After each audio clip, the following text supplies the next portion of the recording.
This is Music Biz with Miss G, and I am your host, Miss G. Today, I have Miss Erica Coakley with me, and she works on the school board. And it's going to be a little twist, but we're still going to get to that music. So, good morning. How are you doing today? I am wonderful, Miss G. Thanks for having me. Okay, well, tell everybody who you are and exactly what you do. My name is Erica Coakley. I am your consolidated school board member for Charleston County, and I also am the president and founder of Voices United, my nonprofit organization, founded, located right here in Charleston County. Okay, and what made you do the nonprofit? What is that pertaining to?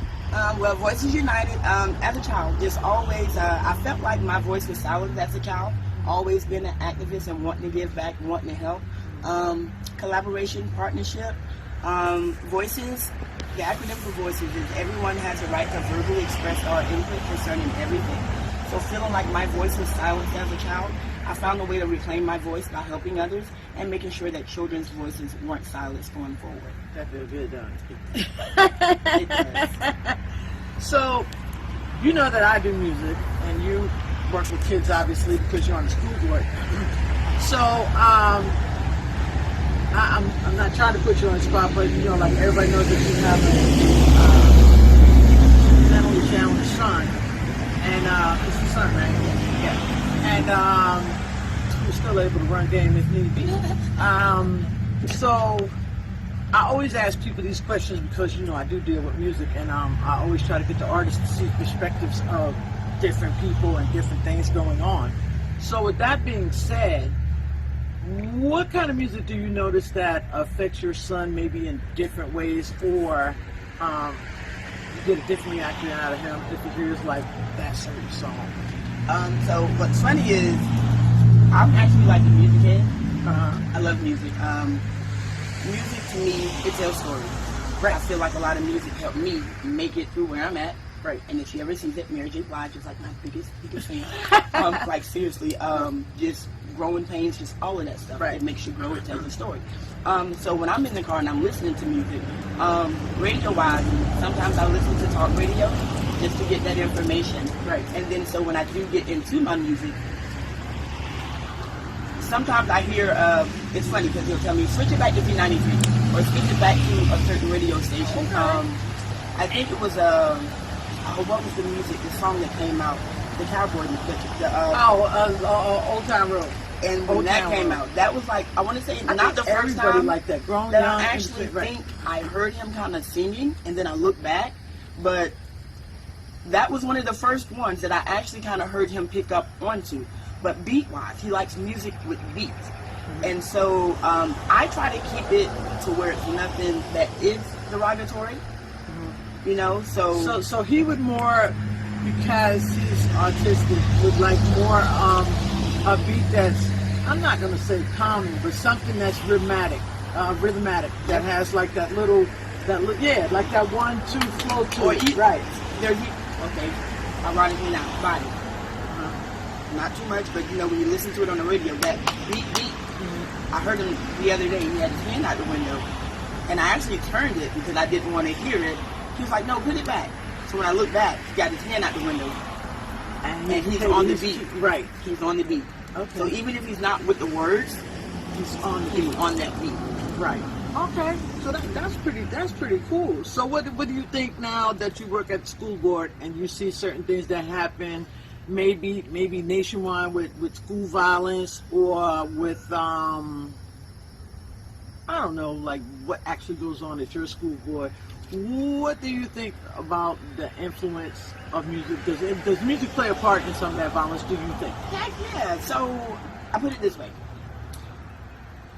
Mind frame, environmental, the person. That is something that could play a lot. I was always one of those persons that looked at it two sides. You know, when you have, because I listen to rap music.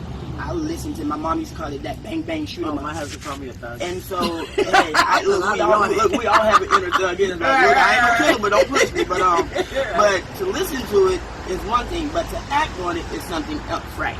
And to me, when you have people in place that are letting you know, like, hey, this is not what you're supposed to be doing, But to listen to it, music industry and the people that make the music should not be who our children are actually looking to as role models. Period. Point blank. And I'm glad you said it. It's what I've always said. There are quite a few artists that have come out and said, like, I'm not your kid's role model. There you go. I'm just not that person for There your you go. kid. There you go. But again, it's just like when my daughter was younger, my youngest daughter, and when my grandson was younger, and now to this day, he can watch a TV show and then recite the whole show back to you because they watched it enough times, right? And 9 times out of 10 it's one of them little comedy shows or something like that. However, when it's music and the music has a message that's not everyday, right? Not appropriate. There you go. Not an appropriate message for an everyday situation. Like, I just don't think of people listening to it over and over again, because like when my kids was back then, I had somebody laugh. I told her, I said, I would let my kids watch the Funky Watusi back then, the little music video. I was like, oh, turn it out, Standards have changed. Society has changed. Right. I remember back in the day, you wouldn't see a lady in a bra on a Playtex commercial either, right? Right. So when we look at things, I look at things like, we're not the first, we're not the last, but it's more there now. Right. Like, it's always been there. But now it's wide open. There you go. Right. That's when we as parents set the precedence for whatever it is that's to come every day. Right. Not appropriate. There you go. Not an appropriate message for an everyday situation. Like, I just don't think of people listening to it over and over again, because like when my kids was back then, I had somebody laugh. I told her, I said, I would let my kids watch the Funky Watusi back then, the little music video. I was like, oh, turn it out, Standards have changed. Society has changed. Right. I remember back in the day, you wouldn't see a lady in a bra on a Playtex commercial either, right? Right. So when we look at things, I look at things like, we're not the first, we're not the last, but it's more there now. Right. Like, it's always been there. But now it's wide open. There you go. That's when we as parents set the precedence for whatever it is that's to come after. They're not the role models. They're not the ones that should be, oh, like, look at them, they got big rims, they got big chains. No. People making music, I feel like they're making music from where they are. They're telling their story. And it's up to us how we, they're telling their story. And it's like we're the narrators, whether we want to narrate it to our children, at an earlier age or at a later. I never thought of it like that, as far as like, when somebody hears a song and then if your child is a younger version, to actually say, well, that's what they talk about because that's what they went through, but that's not how you get down or something like that. That's pretty good scenario right there, because you could actually that could be a teaching moment, a learning moment, and also a bonding moment. All moments are teachable moments. Right. Every day is all moments. Right. And so when I say music, because of where I looked at it from in the story, it told me, even like NWA, I didn't get down with NWA. It wasn't even until after, the movie. You saw the movie, you realize the message, you have a better appreciation, right? There you go. Right, but see, and that's the difference with me, because I'm literally in the business. When I listen to things, I listen to the music, I listen to the lyrics, I look at the person, I make sure that the storyline actually goes with the beat, because sometimes just because they say something, it just don't go with the beat, So I look at all these different situations like that, and then when I look at situations like that, I'm like, oh, maybe not. So, I get it. Well, we're going to take a little break, and when we come back, we're going to talk about Erica's charity and what she's doing, the movement she's making in the thing. We had to get that music thing out the way first, honey. Okay, I'm sure by now you've already heard the news. Low Country Juneteenth week is coming, June 14th through June 20th. And there's a whole list of events that you can be a part of, like the culinary experience with Chef Carlos Brown, a 5-course meal with wine pairing, and it's featuring Leah's Old Village Wine Shop. That's Tuesday, June 15th from 6 p.m. to 10 p.m. at Charlestown Landing. Wednesday, June 16th, enjoy a unified Bible study and gospel concert from 6 to 9 at the First Baptist Church in James Island. Thursday night, great music at Sweet Love, a tribute to Anita Baker at the gorgeous Charleston Music Hall. Saturday, coming to the bend on Azalea Drive with the Low Country Juneteenth Week Festival, featuring R&B sensations Tony, Raheem Devon, Lacey, Labrato, Joe Nice, and more. And then on Sunday, get your laugh on with the Father's Day Comedy Show at the Chucktown Bar and Grill, West Ashley, from 8 to 10. Listen, for more information, you can simply log on to the Low Country Juneteenth Week Facebook page. Be a part of the Low Country Juneteenth Week 2021. We are back with Music Biz with Miss G, and I have my guest here, Eric Coakley from the Charleston School District. So, we talked about music. We talked about, the teachable moments with music, how parents could actually interact with their child. It's an opportunity to anyway. And explain some things. Also, that a lot of artists are not your kid's mentor, and they'll tell you they're not your kid's mentor or role model or whatever. So, with your charity, what's the name of your charity again? Voices United. Right. What is the stipulation for? What? Not stipulation for a better word. What is the Our mission, our focus. Yeah, that part. So our mission, partnership, empowerment through awareness. I say, learning goes beyond books, so we want to be able to empower through bringing aware of everything, your surroundings, everything that surrounds you. And I feel like that's how we got kind of stuck in this thing where we're at, laws, social injustices, that not knowing, not paying attention. So we want to build empowerment by bringing awareness to some of the things that have been affecting not just the Black and brown communities, women, our children, people, individually. Right. We've been traumatized, we've been stressed, and these are things that we've been dealing with. So I felt like I want to be like a platform, like that level of platform between community, so parents. You're the middle person that can connect the dots. Yes, ma'am. So that's why I say that collaboration and partnership, to where we sit down and we bring together efforts to redefine and redirect. Now we can all sit down and point it out, but what are we doing? What are we doing to stop it? Right.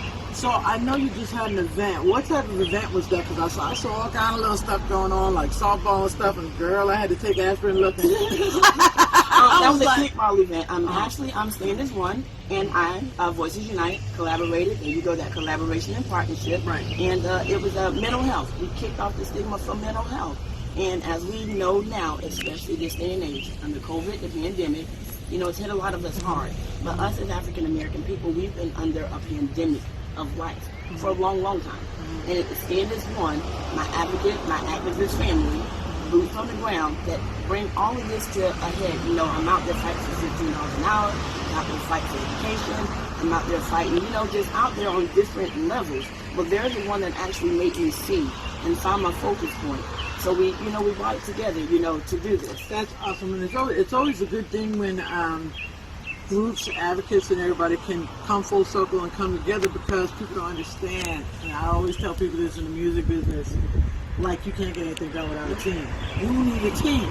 Like you need a team for everything. Like I had a team to you know what I'm saying? I don't look like a runway model, but I had a team. You know what I'm saying? So you gotta have a team in here every day. And even if it's just your hairdresser, your makeup artist, the person you talk to, you and me hitting each other up on the phone, this, that, and the third. Anything that's a collaboratory thing, it's teamwork. It's an effort. And teamwork makes the dream work, right? Right, exactly that. But I love what you're doing, though. And I was so excited when you went to school. But I was like, yo, Erica's kicking butt, right? I was all excited and whatnot.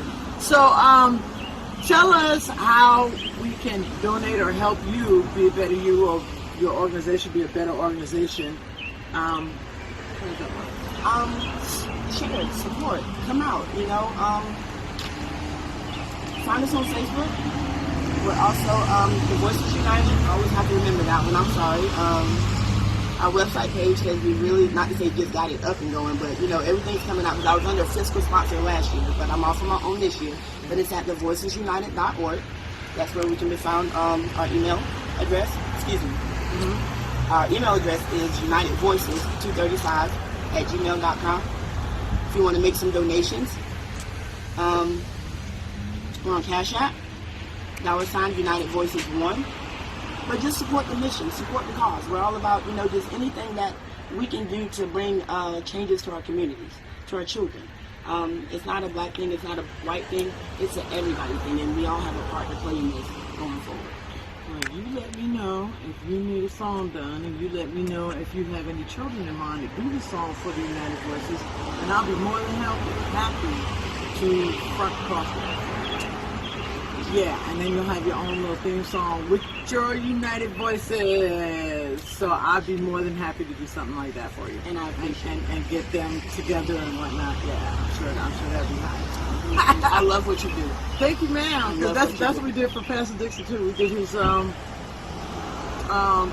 songs for his campaign. I remember that. Yeah. I don't know if you remember where we met and how far back we go, but I remember. No, I don't. You don't? Pastor Dixon was having a birthday party at CSL Plasma. In front of the plasma place off of Rvsd Avenue. That's where Yes. That's the first time I met him. Yes. I wrote the number down in there. I wasn't running for school board, but I had some stuff going on in mind. And I know that's yes, right. ma'am. And here we go, full circle. Right. Oh yeah. Okay, so remember, you guys, Cash App is $ United Voices 1. And thank you so much for coming out. Make sure you support. And again, you are watching Music Biz with Miss G. Thank you. Y'all have a blessed day.